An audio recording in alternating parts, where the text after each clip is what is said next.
I want you to listen to this carefully because what I am about to tell you is the kind of thing that will make you question everything you think you know about the person sleeping next to you right now.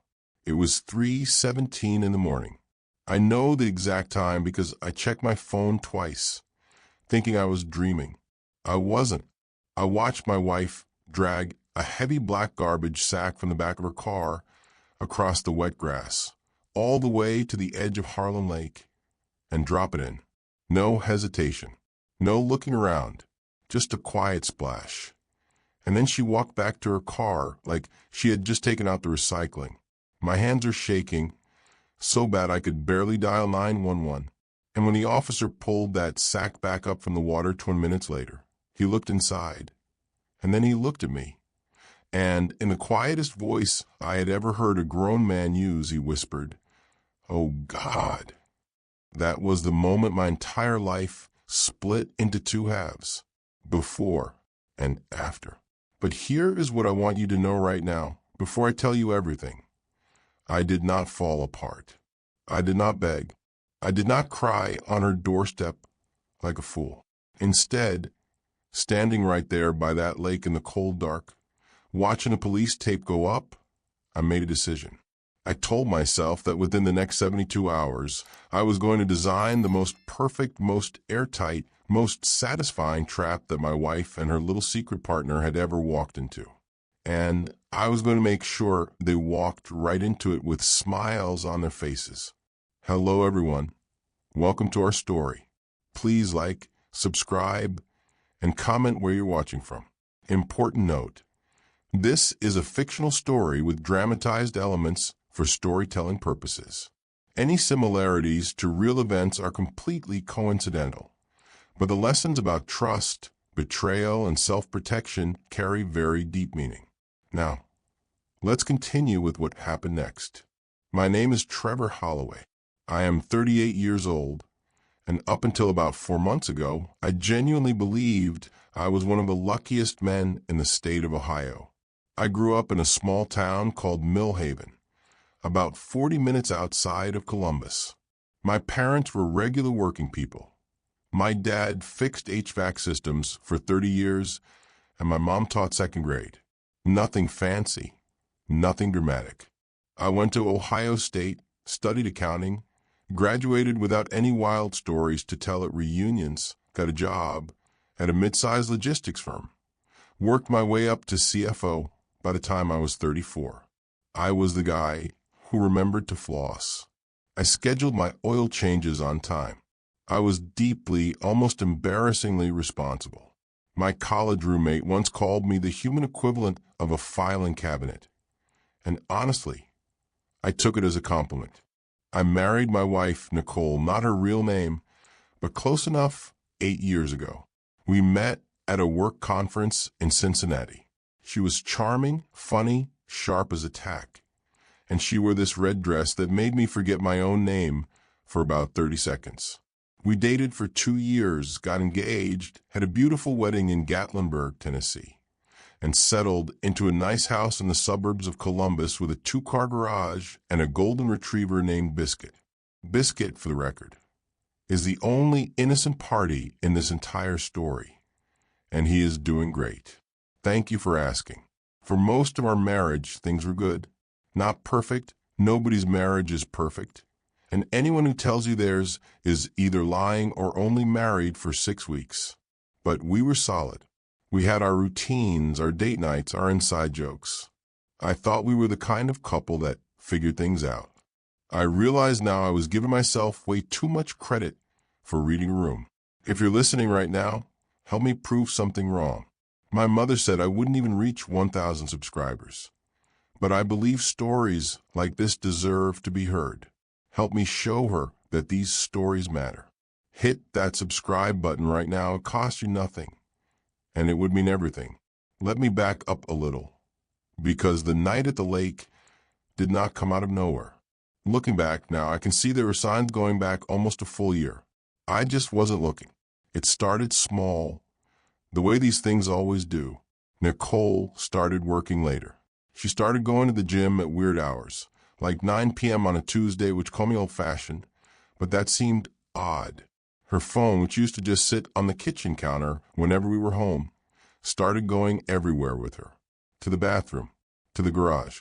She started sleeping with it face down on the nightstand. Now, I am not the jealous type. I want to be very clear about that. I have never gone through a partner's phone, never tracked the location, never shown up unannounced to check in. That is not who I am. So when I noticed these things, I told myself I was being paranoid. I told myself I was stressed from work. I told myself that people change their habits, and it doesn't always mean something sinister. I told myself a lot of comfortable lies, basically. The thing that first made me truly pause, not the phone, not the late nights, was money. I am a CFO. Numbers are literally my entire personality. So when I started noticing small withdrawals from our joint savings account that didn't match any of our regular expenses, I paid attention. Nothing huge at first. 200 here, 300 there. I mentioned it to Nicole once casually, and she said it was for a work gift and a dentist copay, and she had just forgotten to tell me. Fine. People forget. I let it go. But then I started seeing the same pattern in our household account. Small, irregular withdrawals. Always cash. Always followed by a vague explanation when I asked. I am a man who reconciles spreadsheets for a living. You cannot gaslight a spreadsheet. I started keeping a private log. By early spring, I had documented almost $4,000 in unexplained cash withdrawals over 3 months. That is not a dentist copay. That is not a work gift. That is a lifestyle being funded somewhere that I was not part of. I still did not say anything because I am, at my core, an accountant. I do not act on a hunch. I act on evidence. And then came the night that changed everything. It was a Thursday. I had taken a rare half day from work because I had a splitting headache, the kind that starts behind your left eye and makes fluorescent lighting feel like a personal attack. I came home around 2 p.m., took some Advil, and went to lie down in our bedroom. I didn't tell Nicole I was coming home early because, honestly, I had forgot my phone in the car, and I was just trying to survive the walk from the driveway to the couch without my skull falling apart. I was half asleep when I heard her come home. That was normal. But then I heard her on the phone in the kitchen, and she was not talking the way she talked to her friends or her coworkers. Her voice had a different quality, softer, lower, private. I lay there very still. I told myself not to listen. My brain, unfortunately, did not agree. I caught maybe 45 seconds of her end of the conversation before she walked out to the backyard. That was enough. The words I heard were not the words of someone talking to a coworker. They were the words of someone deeply involved with someone else, someone she called baby, someone she said she couldn't wait to see, someone she promised to figure things out with soon. I stared at our bedroom ceiling for a long time after that. I want to say I felt rage, the kind you see in movies where a guy flips a table and punches a wall. But I didn't. What I felt was something colder and quieter, a kind of slow settling, like when ice forms on a lake. You don't hear it happen. You just suddenly realize one morning that the water is gone and there's only hard, flat silence. I decided right then that I was not going to confront her. Not yet. I was going to watch and wait and learn everything I could. Because if I was going to protect myself, my finances, my home, my future, I needed to know exactly what I was dealing with. And then I needed to be prepared. Over the next 2 weeks, I became, and I say this with no pride and also a little pride, an extremely competent amateur investigator. I bought a small voice-activated recorder from Amazon, completely legal in Ohio for personal use in your own home, and I placed it in the kitchen where she made most of her calls. I went back through our bank statements with fresh eyes and started mapping out a timeline. I quietly moved a portion of my personal savings to a separate account that only I had access to. On advice from a lawyer friend, I called under the guise of asking a hypothetical. My lawyer friend is very smart. She knew exactly what kind of hypothetical it was. What I found over those 2 weeks was worse than I expected. And I want to say, I expected it to be pretty bad. The man Nicole was involved with was not some random stranger she had met at a bar. He was Derek Vaughn. Derek Vaughn, who had been my closest friend since college. Derek, who had been best man at our wedding. Derek, who sat at my kitchen table on Super Bowl Sunday every year and ate my food and told me I was his brother. Derek, who I had actually helped get a job at my firm 3 years ago, which meant he was now a senior analyst working in the same building as me, 2 floors down. I want to take a moment here to appreciate the absolute nerve of that, the sheer, staggering audacity. Because not only was this man sleeping with my wife, he was also, as I discovered when I dug deeper into our company accounts, doing something significantly worse. He was stealing from a company. Small, smart, quiet thefts hidden inside legitimate vendor invoices. The kind of thing that takes a trained eye to catch. And he knew I was trained, which meant he had set it up to look like something else entirely.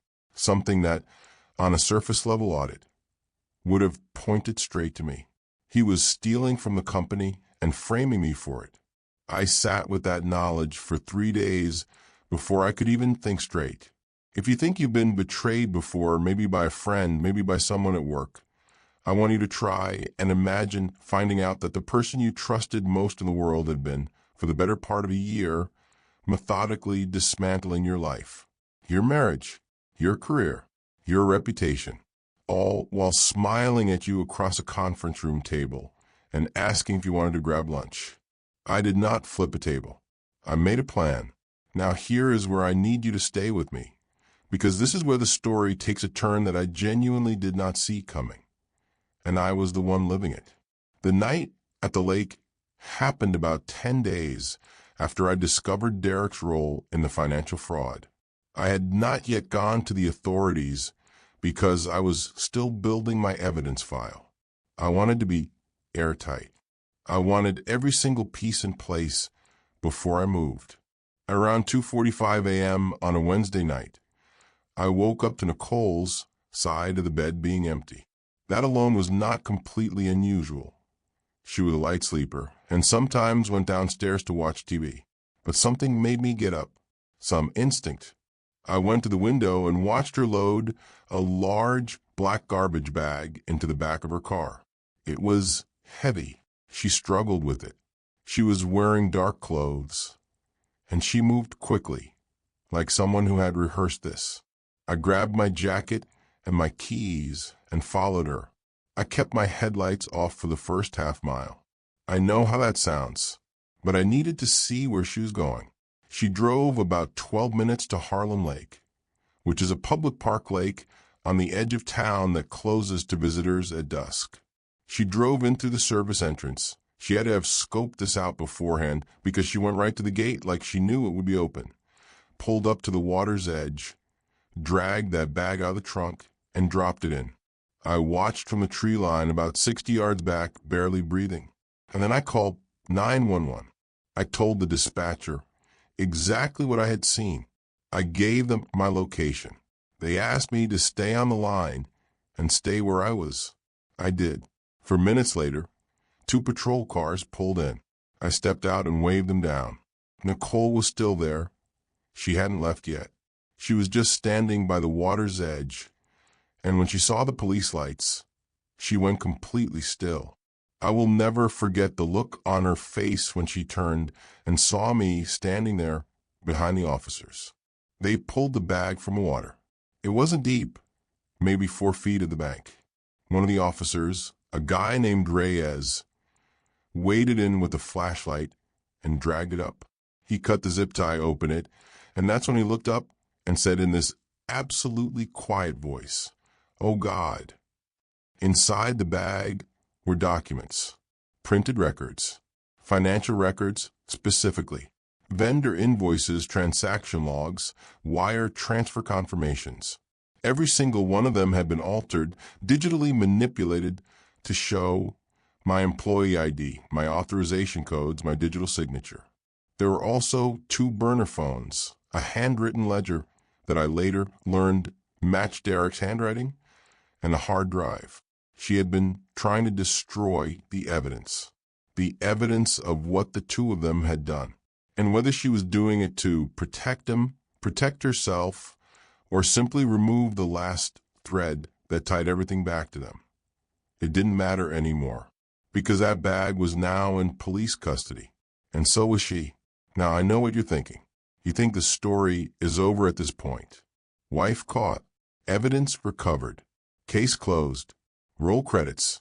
It was not over, not even close, because there was one more thing I hadn't counted on, and it is the part of the story that still makes my stomach drop a little even now. The hard drive. The detectives called me 48 hours later.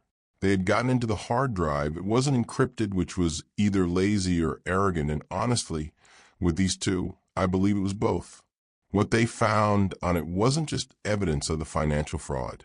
It was a document, a plan, written out in a shared notes file between Nicole and Derek, time-stamped over several months. The plan was called, and I'm not making this up, Project Fresh Start. Project Fresh Start outlined in organized bullet points a scheme in which they would embezzle enough money from a firm to fund a relocation, frame me for the missing funds to buy themselves time, and file for divorce citing emotional abandonment and financial misconduct on my part, charges that conveniently the fraudulent paper trail they had been building would seem to support. The goal was for Nicole to get a favorable divorce settlement, take the house, and then for the 2 of them to disappear together to somewhere warm with no extradition treaties for financial crimes. They had been looking at Costa Rica and Portugal. They had a whole Pinterest board, apparently. The detectives mentioned this without expression on their faces, which I respect. I had been living with a woman who had been quietly, cheerfully, methodically plotting to destroy my career, take my house, and move to another continent with my best friend, while eating breakfast with me every morning, while asking me what I wanted to do for my birthday, while telling me she loved me. I want to let that sit for just a second. And this is a good time to pause again and say, if this story is hitting close to home for you, if you've ever been blindsided by someone you trusted completely, drop a comment below. You are not alone, and you are not foolish for having trusted someone. The fault here is never with the person who loved. Remember that. And if you haven't subscribed yet, please do. We share stories every week that remind people they are stronger than whatever tried to break them. Hit that subscribe button. And hit the bell too so you don't miss what's coming next. Now let me tell you about the 72 hours I promised you at the beginning. Because even before I knew the full contents of that hard drive, even before the detectives called me, I had already set something in motion. You see, I am an accountant. An accountant's plan. We do not react. We anticipate. In the days leading up to the lake incident, while I had been quietly gathering evidence, I had also been quietly preparing an exit strategy of my own. Not to run, to win.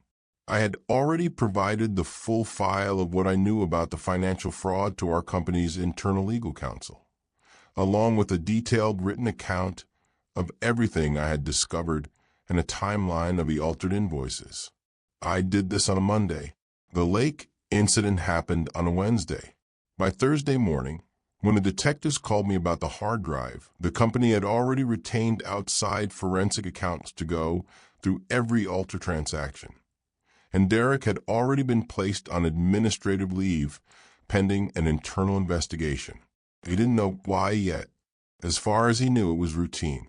Our company did quarterly reviews. He had no reason to suspect it was anything other than standard procedure. I had also, on the advice of my lawyer, no longer hypothetical, very much my actual lawyer now, filed a protective legal claim over our shared assets, meaning Nicole could not access, sell, or transfer anything from our joint accounts or our property while the case was open. She didn't know that either. As far as she knew, everything was still accessible. On Thursday afternoon, Derek found out he was under criminal investigation. He called Nicole from his personal cell phone, the one he thought was private, to tell her. What he did not know was that his phone had been flagged by law enforcement as part of the ongoing investigation, and that call was being monitored. In the call, according to the detective who told me about it later with the quiet satisfaction of a man who genuinely enjoys his job, Derek told Nicole to get rid of everything. Nicole told him it was already done. Derek said, "What do you mean already done?" Nicole said the lake. There was a long pause, and then Derek said a word I won't repeat here, but I think you can imagine. Both of them were arrested within 48 hours. Derek from his apartment, Nicole from a home we had shared where she had apparently been calmly packing a suitcase, which the officers noted contained travel documents, a significant amount of cash, and, bafflingly, a French press coffee maker. She had apparently decided that if she was going to flee the country, she was going to do it with good coffee. I'll give her points for priorities, if nothing else. The charges were significant: wire fraud, embezzlement, obstruction of justice, conspiracy. For Nicole, the attempted destruction of evidence at the lake added another layer on top. The federal angle, because some of the wire transfers had crossed state lines, meant this was no longer just an Ohio matter. My lawyer smiled a lot that week. I paid her very well. The trial took 8 months. I will spare you every detail, because 8 months of legal proceedings is not riveting unless you are a very specific kind of person, which again I am. For the general audience, here is the summary.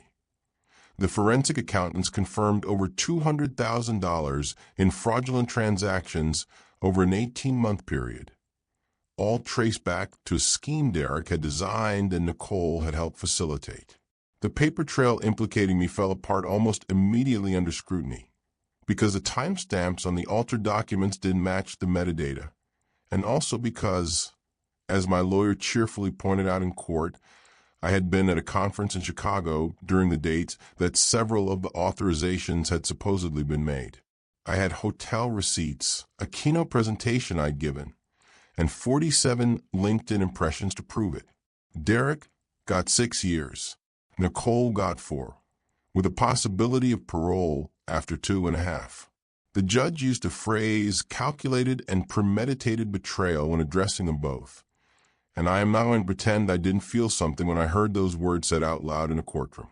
But the revenge, I want to be very honest with you here, the revenge that satisfied me most was not the prison sentence, though I will not pretend the prison sentence was nothing. The revenge that truly satisfied me happened in 2 parts.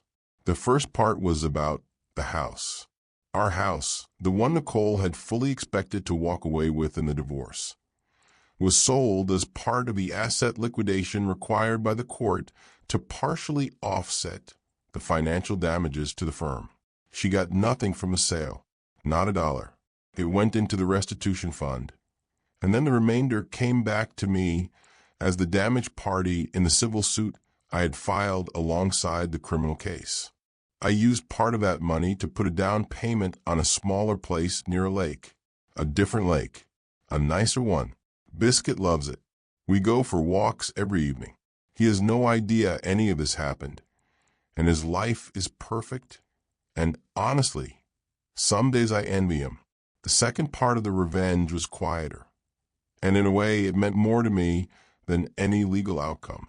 3 months after the sentencing, I got a letter, not from Nicole, not from Derek, from Derek's mother of all people, a woman named Pauline, who I had met several times over the years, and who had always been warm to me. In the letter, she wrote that she was ashamed of what her son had done. She wrote that she had always known I was a good man. She wrote that Derek had told her from jail that the thing that haunted him most was not the sentence or the lost career or the public humiliation. It was the memory of the last Super Bowl Sunday we'd spent together, about 2 months before everything unraveled. We'd watch the game at my house, just the two of us, because Nicole had been out with friends. He had sat on my couch and eaten my food and laughed at my jokes, and he had known the entire time what he and she were doing to me. And now he was thinking about that afternoon from a cell. I wrote Pauline back. I told her she had nothing to be ashamed of. I told her she had raised a son who made terrible choices, but that was not a reflection of her. I told her I hoped she was doing well. I meant it. Here is what I want to say to you now, because I am coming to the end of this, and I want to mean something. I spent a lot of the first weeks after that night at the lake asking myself what I had missed, what I should have seen, what I could have done differently. I replayed 1,000 small moments, a dinner where she seemed distracted, a weekend where she was distant, a conversation where her laugh sounded slightly wrong, like she was performing instead of feeling it. I put myself on trial in my own head, and I did not go easy on myself. But here's what I came to after a while. I did not miss the signs because I was stupid. I missed them because I loved her and I trusted her, and human beings are built to give the people they love the benefit of the doubt. That is not a flaw. That is what love looks like from inside. The flaw was hers. The flaw was his. And when the moment came that I could no longer ignore what was in front of me, I did not collapse. I got quiet. I got careful. I got ready. I think about that a lot. The getting ready part. Because I think a lot of people, when they find themselves in a moment of deep betrayal, feel like the ground has disappeared under them. And it has. I won't pretend it hasn't. But the ground coming back, that is something you build. It does not come back on its own. You lay it down piece by piece, with every decision you make after the worst moment. Call a lawyer. Keep records. Protect your finances. Don't tip your hand. Don't let the rage make your decisions. Let the evidence make your decisions. And feed your dog regularly, because he is innocent and he deserves a good meal.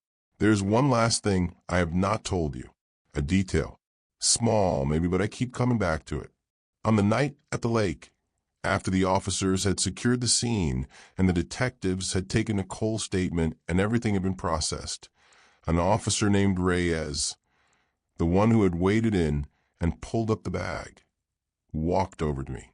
I was sitting on the hood of my car, wrapped in one of those silver emergency blankets they give you when you're in shock, which I was not particularly in.